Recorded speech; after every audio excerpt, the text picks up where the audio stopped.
মুখ দিয়ে বিশ্রী মদের গন্ধ বের হচ্ছে আকাশের, যা বেশ বিরক্ত লাগছে আমার। ঠিক মতো নিঃশ্বাসও নিতে পারছি না আমি, কিন্তু তাতে বিন্দু পরিমাণও খেয়াল নেই আকাশের। সে তো তার শারীরিক চাহিদা মেটাতে ব্যস্ত। কুড়ে কুড়ে খাচ্ছে সে আমার শরীর। অসহ্য যন্ত্রণায় ভুগছি আমি, কিন্তু চিল্লাতেও পারছি না, কারণ চেঁচামেচি করলে তো আমারই মান সম্মান যাবে। তাছাড়া আকাশ আমার সদ্য বিয়ে করা স্বামী, তাই চাইলেও আমি চিল্লাতে পারছি না। ওর প্রত্যেকটা স্পর্শে আমি ঘৃণা অনুভব করছি। না আছে ভালোবাসা আর না আছে অনুভূতি। বারবার কামড় দিচ্ছে সে আমার শরীরে, ফলে ব্যথা পাচ্ছি অনেকটা, কিন্তু এতে আমার কিছুই করার নেই। এই ব্যথা যে আমার সহ্য করতে হবে। এমন সময় আমি শরীরের যন্ত্রণা সহ্য করতে না পেরে জ্ঞান হারিয়ে ফেললাম। এতক্ষণে আকাশ তার আকাঙ্ক্ষা মিটিয়ে পাশে শুয়ে পড়ে। সকালে আমার ঘুম ভাঙতেই শরীরটা ব্যথায় কুকড়ে ওঠে। আমার পর্ণের কাপড় চোপড় অগোছালো। আস্তে আস্তে কষ্ট করে উঠে বসলাম। তারপর পাশে তাকিয়ে দেখি আকাশ গভীর ঘুমে আচ্ছন্ন হয়ে আছে। ঘুমন্ত অবস্থায় খুব নিষ্পাপ লাগছে তাকে, কিন্তু কে বলবে এই নিষ্পাপ চেহারার বিপরীতে একটা হিংস্র মানব লুকিয়ে আছে।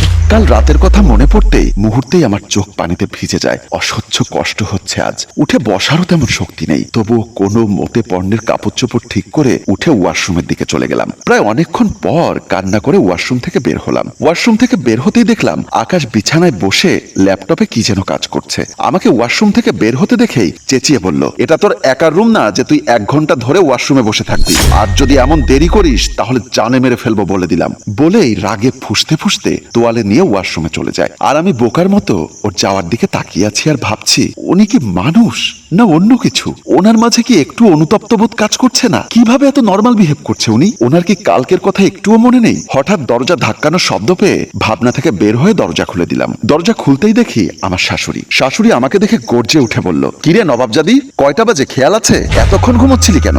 ঘরের এতগুলো কাজ কে করবে শুনি? নাকি ভেবেছিস আমার ছেলের সাথে তোর বিয়ে হয়েছে দেখে আমি তোকে আমার মাথায় উঠিয়ে রাখবো? জীবনেও না। তুই রাস্তার মেয়ে ছিলি আর রাস্তার মেয়েই থাকবি। তোকে আকাশের বাবা এনে এ বাড়িতে আশ্রয় দিয়েছে বলে তুই এই বাড়িতে আছিস। আমি আমার শাশুড়ির কথা শুনে বললাম, মা একটু শরীর খারাপ লাগছে, তাই উঠতে দেরি হয়ে গেল। আমি এক্ষুনি যাচ্ছি রান্না করতে। শাশুড়ি বলল, রান্না করবে ঠিক আছে, তার আগে গিয়ে আমাদের জন্য চা বানিয়ে নিয়ে এসো, আমারটা আমার রুমে দিয়ে আসবি। এই বলে শাশুড়ি সেখান থেকে চলে যায়। আমি রান্নাঘরে চা বানাচ্ছিলাম, আর হঠাৎ মনে পড়ে যায় সেই পুরনো দিনের কথা। আকাশ বিদেশে যাওয়ার আগে আমাকে কত আদর যত্ন করত, কত ভালোবাসতো। হাসি খুশিতে ভরে ছিল আমাদের সংসার। তবে বিদেশ থেকে ফেরার পর তার আচার আচরণ এমনটাই পাল্টে গেল, সে আমার সাথে এখন একটু হাসি মুখেও কথা বলে না। আকাশ যেদিন বিদেশ থেকে আসলো সেদিন আমি ফ্রিজ থেকে কিছু একটা বের করছিলাম। কেউ একজন বলল, তোর পেটের রং তো অনেক সাদা, কি মাখিস রে গায়ে? হঠাৎ এমন কথা শুনে চমকে উঠি আমি। ঘাড় ফেরাতেই আর এক দফা চমকে গেলাম, কারণ আকাশ আমার একদম কাছে দাঁড়িয়ে আছে। তার মুখে কেমন যেন এক রহস্য। সে আমাকে টান দিয়ে বেডরুমে নিয়ে গেল। রুমে ঢুকতেই আকাশ আমাকে ঠাস করে চর বসিয়ে দিয়ে বলল, ব্লাডি বিচ, তোর শাড়ির আঁচল ঠিক নেই কেন? আর এই পেট বাহির করে রেখেছিস কেন? হ্যাঁ, ছেলেদেরকে নিজের রূপ দেখাচ্ছিস? আপনি এগুলো কি বলছেন? আমি কি বাহিরে আছি নাকি? এই কথা বলাতে আর একটা চট দিয়ে বলল, আমি কি করছি আর কি বলছি তুই জানিস না? আরে ছেলেদের প্রতি যদি এতই আকর্ষণ থাকে তাহলে পতিতলায় যা, এখানে কি করছিস? যদি বলিস তাহলে আমি তোকে নিয়ে যাব। আপনি কোন ধরনের কথা বলছেন? আপনি আমার স্বামী হয়ে এমনটা কি করে বলতে পারেন? আপনার সব কিছুতেই আমার অধিকার আছে। ওমা, তুই তো দেখি কথা বলা শিখে গেছিস।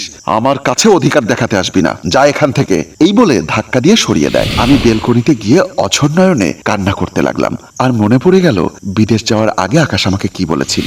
আকাশ আমার পেছনে জড়িয়ে ধরে আমাকে বলল, শোনো অধরা, বলুন, আমি যখন বিদেশ থেকে আসব তখন তুমি একটা সুন্দর শাড়ি পরে তারপর আমার সাথে দেখা করবে, না হলে কিন্তু আমি তোমার চেহারা দেখবো না। আচ্ছা তাই নাকি?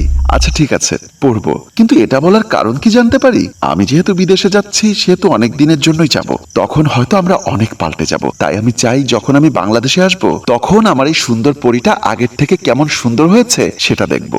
আচ্ছা বাবা, পরবো, তুমি যা বলো তাই করব। মনে থাকে যেন, যদি সুন্দর শাড়ি না পরো তাহলে কিন্তু তোমার সাথে আরি। আমি মিষ্টি হেসে আকাশকে জড়িয়ে ধরলাম। ভাবনা থেকে ফিরে চোখ মুছে ভিতরে এলাম। আমি আকাশের পাশে বসতেই আকাশ বলল, তুই আমার সাথে আমার খাটে বসবি না, শুবিও না, যা বারান্দায় গিয়ে ঘুমো। তোকে আমার বিরক্ত লাগে, আমার কাছে আসবি না, যা বারান্দায় যা। তুই আমার অবর্তমানে যে এরকম কাজ করবি আমি কল্পনাও করতে পারিনি। তোকে আমি কোনোদিনও বউয়ের অধিকার দিব না। আকাশের কথা শুনে আমি অবাক হয়ে তার দিকে তাকিয়ে আছি। কি বলছে এসব আকাশ? এ কি সেই আকাশ যাকে আমি এতদিন ভালোবেসেছিলাম? ওর এমন করার কারণটাই তো খুঁজে পাচ্ছি না। তাছাড়া আকাশ যদি আমাকে ভালোই না বাসে, তাহলে বিয়ে করেছে কেন?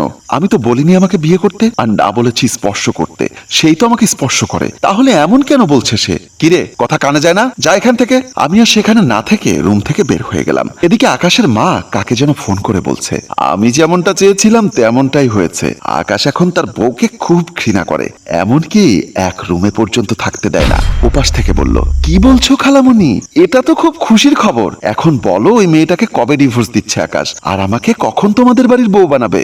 মা বলল, আরে পাগল, তোকেই তো আকাশের বউ করে আনতে এত কিছু করলাম। তুই যদি তোর বন্ধুকে সেদিন এসব শিখিয়ে দিয়ে আমাদের বাড়িতে না আনতি, তাহলে তো কিছুই হতো না। তোর কি মনে নেই সেদিন? আন্টি, সবকিছু ঠিকঠাক তো? হ্যাঁ বাবা, আমি বৌমাকে ঘুমের ওষুধ খাইয়ে দিয়েছি, সে এখন গভীর ঘুমে আচ্ছন্ন। তুমিও রুমে গিয়ে ওর সাথে যা যা করবে সব ভিডিও করবে, যাতে আমরা এই ভিডিওটি আকাশকে পাঠাতে পারি। আচ্ছা আন্টি, ঠিক আছে, তাহলে আমি গেলাম। এই বলে রেজাউল রুমের ভিতরে ঢুকে যায়। সেদিন যদি তুই আর আমি এই প্ল্যানটা না করতাম, তাহলে আকাশ তো আগের মতোই তাকে ভালোবাসতো, তোকেও আমার বাড়ির বউ করে আনতে পারতাম না। এখন একদম সবকিছু সোজা। শোন, কালকে আমি আকাশকে বলবো এই বজ্জাত মেয়েটাকে ডিভোর্স দিয়ে বাড়ি থেকে তাড়িয়ে দিতে। এখন তো আর তোর মামাও বেঁচে নেই যে আমাকে বাধা দিবে। তাহলে এখন রাখ তুই, আর হ্যাঁ, রেডি থাকিস। এই বলে ফোনটি কেটে দেয়। আকাশ খাটে আধ হেলান দিয়ে সেসব কথা ভাবছে, কিভাবে পারছে অধরা আমাকে এভাবে ঠকাতে। মোবাইলটা বের করে সেদিনের ভিডিও দেখতে লাগলো।